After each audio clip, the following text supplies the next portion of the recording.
மன்னிப்பு என்ற செயல் மனிதனை மிக உயர்ந்த இடத்தில் வைத்துவிடும் தன்மை கொண்டதே ஆகும். மறப்போம், மன்னிப்போம் என்பது உயரிய பண்பு. ஒருவர் நமக்கு செய்த தீமையை மறப்பதோடு, அவர்களை மன்னிக்கவும் செய்வது சாதாரணமான மனநிலை உள்ளவர்களுக்கு சாத்தியமே இல்லை. மனித நேயம் உள்ள மக்களை மிகவும் நேசிக்கிற, எல்லோரிடமும் அன்பு செலுத்தியவர்களால் மட்டுமே சாத்தியம்.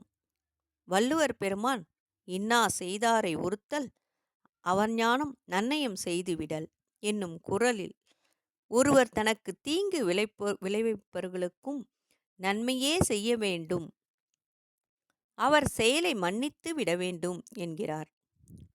நாம் கோபத்தின் வசப்படும்போது பேசும் பேச்சுக்களும் செய்த செயல்களும் நம் புலன்களுக்கு எட்டுவதே இல்லை. அறிவு அழிந்து விடுகிறது. இதையே பெரியவர்கள் ஆத்திரம் அறிவுக்கு சத்துரு என்றனர். இவ்வாறு சினத்தை இருப்பு கட்டி வைத்து அது வஞ்சமாக மாறிவிடுகிறது. அந்நிலையில் செய்யப்படும் செயல்கள் மற்றவரின் அழிவுக்கே வழிவகுக்கும்.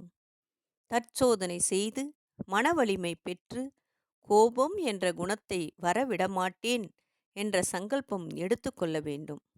அப்பொழுது வஞ்சம் என்ற தீய குணம் மாற்றம் பெற்று மன்னிப்பாக மாறிவிடும். சினத்தினால் எங்கும் எப்பொழுதும் ஒரு நன்மையும் வந்ததாக சரித்திரமே கிடையாது. புத்தர், இயேசுபிரான், காந்தி, மகாத்மா,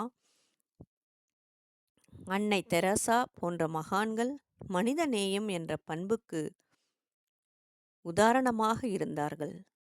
எதையும் மன்னிக்கும் உயரிய பண்பு அவர்களிடம் இருந்ததால்தான் அவர்கள் மகான்கள் என்று அழைக்கப்பட்டனர். பிறர் குற்றத்தை மறந்துவிட வேண்டும். இது முதல் நிலை. அவ்வாறு மறந்தாலும் கூட சில சந்தர்ப்பங்கள் அதை மீண்டும் நினைவு கொண்டு வர வாய்ப்பு வரலாம். ஆனால் அதை மன்னித்தே விட்டோமானால் அந்த நினைவு மீண்டும் வரவே வராது. இதுவே மன்னிப்பின் மேன்மை. ஒருமுறை புத்தபிரான் தவத்தில் ஆழ்ந்திருந்தபோது அவர் மிகவும் பொறுமைசாலி, கருணை மிக்கவர் என்று மக்கள் புகழ்வதைக் கேட்ட ஒரு நாத்திகன் இதை பரிசோதிக்க எண்ணி புத்தரின் மீது ஒவ்வொன்றாக கல் எறிகிறான்.